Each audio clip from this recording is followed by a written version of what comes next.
สวัสดีทุกท่าน พี่น้องเอ้ยทีมงานเก้าหาผมโทรหาตะโป้ยเมื่อกี้นี่โทรหาตะโป้ยปุ๊บก็วางสายแล้วก็เข้าไปอาบน้ำแล้วย่างออกจากห้องน้ำทีมงานมาคอยโทรบอกตะโป้ยว่ามืออื่นบอกทีมงานเก้าหาในเด้อว่าที่พาเทปูนวะมืออื่นวะโอ้มาเมื่อนี้ก็ตีแบบเลยสันเนาะคนอยากเห็นงานให้ได้สามารถคนอยากเห็นงานตาหนูอยากเห็นงาน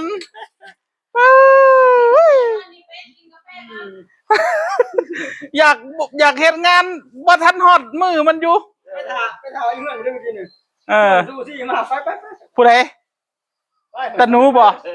เอาไปเซาซีตะเป็ดชวนตะเป็ดมาแต่เช้าจะมาเช้าเสร็จล่ะโอ้ยถ่ายเลยโมงกว่าเลยอยู่นี่โอ้7 โมงเนาะ7 โมงตรงมาตั้งแต่7 โมงตรงคันว่า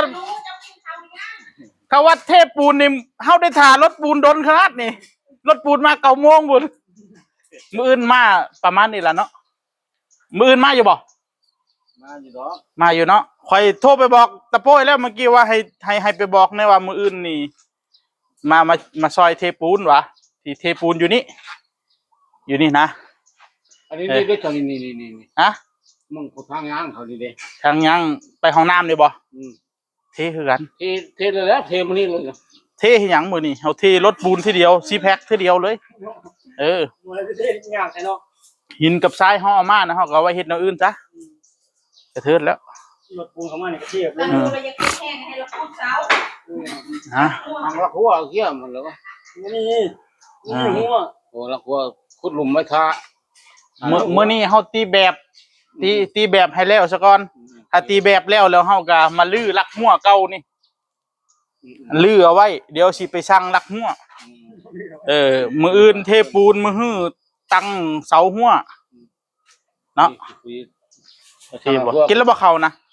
สั่งละหัวก็สิไปนำอยู่ดอกสั่งลักหัวก็สิไปนำไปกุสมานก็ไปนำบ่โอ้โตไปอีหลีเนาะมื้อนี้เนาะไปโอ้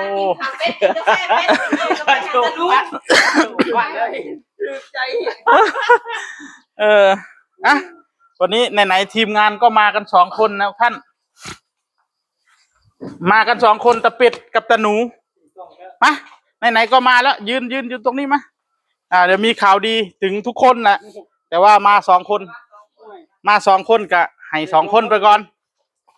ปานหูเนาะตะหนูสวัสดีก่อนสวัสดีครับผมก็มีข่าวดีถึงทุกคนเลยนะครับมีตะโป้ยตะเป็ดตะหนูตะไทยมาดามนะครับแต่ว่ายังติดต่อมาดามไม่ได้ตะไทยก็ยังติดต่อไม่ได้แต่2 คนนี่เหมือนมีกระแสจิตโผล่มาแล้วพี่น้องเอ้ย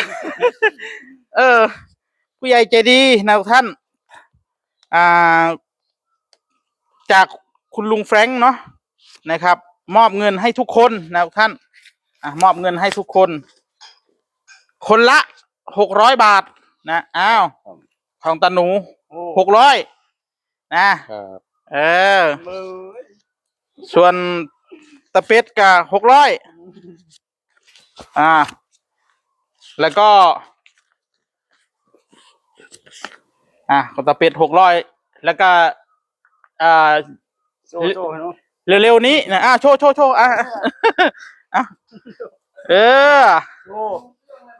อย่าเสียงนะสิให้เมียจักบาทไม่ให้หัวมันละเก็บเอาไว้กินชื่อเขากินเนาะแล้วจากคุณลุงแฟรงค์นะอวยพรให้อันผู้ใหญ่ใจดีแน่จัดผู้ใหญ่ใจดีมีแฮงเด้อว่าเก่งแรงขอบพระคุณมากๆนะครับแล้วก็เร็วๆนี้อาจจะมีข่าวดีอาจจะมีข่าวดีถึง1 ในทีมงาน95ของเราอาจจะเป็นข่าวดีใหญ่นะคนใดคนหนึ่งในทีมงานเรานี่แหละเปลี่ยนบ่เป็นยังเดี๋ยวนี้มันเริ่มอยากขาดแล้ว มาดามบ่ได้เอากุ้งให้เมื่อวานนี่ ฮะ มาดามบ่ได้เอากุ้งให้เมื่อวานนี่ โอ้บ่ได้ บ่ เออ บ่อ้าวไม่เป็นไรคนละกิโล อืม เมื่อวานคนละให้กิโล เป็นข่าวดีสุดๆก่อนที่จะเริ่มงานเดี๋ยวพรุ่งนี้มื้ออื่นนี่บ่ได้นี่บ่ต้องตกใจเด้เพราะให้แล้วเด้ แม่นมื้ออื่นนี่เอาตะหนูกับตะเป็ดคือบ่ได้เหรอให้ก่อนหมู่แล้วผู้ใดมาก่อนก็ให้ก่อนเนาะก็เป็นข่าวดีนะก็ได้กันทุกคนผมก็ได้นะท่าน ตามมื้อนึงเขาสิมาแต่6 โมงพุ่นหรอก โอ้ยมาเช้าหลาย บ่สายมาเนาะ วันนี้เนี่ยจริงๆเนี่ยผมบ่ได้โทรไปบอกให้มามื้อนี้นะพี่น้องแต่ว่าเพิ่นมาก่อนที่ ผมโทรไปเมื่อกี้น่ะโทรบอกตะโป้ยแต่ว่ามันตะโป้ยยังไม่ได้บอกใช่ไหม บ่ยัง แสดงว่ามาเองเลยนี่แต่กล้วยไก่ไปไก่มาแล้วก็บ่ร้องหยัง บอกโทรไปเมื่อกี้นี้ บ่ โทรไปแล้วก็ย่างเขาไปอาบน้ำออกมาก็เอ้าคือมาไวเถอะวะมันโทรไปเมื่อกี้นึงอาบน้ำบ่พอ10 นาทีมาแล้วห่วยไวขนาดเป็นจังไดวะก็ยังไม่ได้บอก แสดงว่ามาเองเลยมาด้วยความรู้สึกเลยโทรเดี๋ยววันนี้ทีมงานมาก็ นี่ ฮะ สูบยางรถเนี่ย สูบยางรถได้บ่มีปัญหาได้เดี๋ยวจะการให้แต่เป็ดก็มีแนวสูบคือบ่สูบ ลีลาเนาะมาคน โอ้ย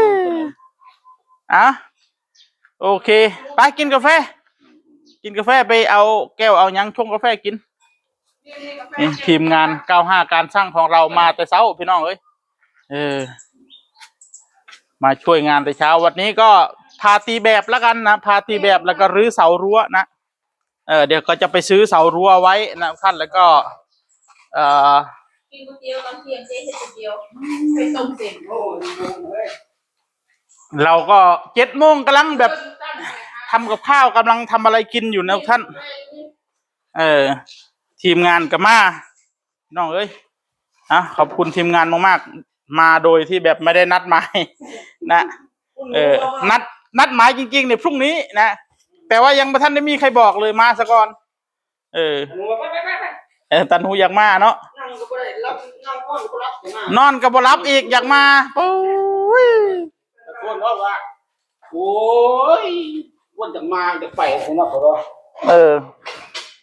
นอนมาเลยจะมาทำกันได้นะ พาเซาซีตะเป็ดพามา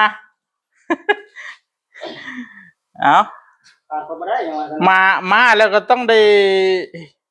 มีแนวเฮ็ดแหละบัดนี้เป็นอะไรถ้าก็นั่งกินอยู่โต๊ะทางก็ได้คุณโต๊ะคุณอยู่แก้วก็ได้ขนมมีให้ขนมมีรถมีอะไรปะไปอยากกินจะใส่ก็กินกินโลกกินจะใส่ก็กินคุณเด้อยู่โต๊ะมันอ่อนคุณ